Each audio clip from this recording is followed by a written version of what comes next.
আসসালামু আলাইকুম বন্ধুরা, আপনারা কবুতরের পানি যে খাওয়াবেন, পানিগুলো খুব পরিষ্কার পানি দেওয়ার চেষ্টা করবেন, বিশুদ্ধ পানি। তাহলে আপনার কবুতর পানি খেতে খুব চাহিদা থাকবে।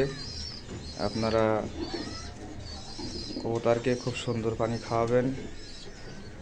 এই যে দেখেন, আমি কবুতরকে পানি খাওয়াচ্ছি, কত সুন্দর পানি খাচ্ছে। কবুতর কবুতর পর্যাপ্ত পরিমাণের পানি খেলে তাদের শরীর সুস্থ থাকে। আপনারা চেষ্টা করবেন তাদের ঠিকঠাক মতো পানি খাওয়ানোর। গরমের সময় বেশি বেশি করে পানি খাওয়ানোর চেষ্টা করবেন, তাহলে কবুতরগুলো সুস্থ থাকবে ইনশাল্লাহ। সবাই ভালো থাকবেন। আর এই ভিডিওগুলো ভালো লাগলে অবশ্যই চ্যানেলটি পাশে রাখবেন, বেল বাটনটি চালু করে। আল্লাহ হাফেজ।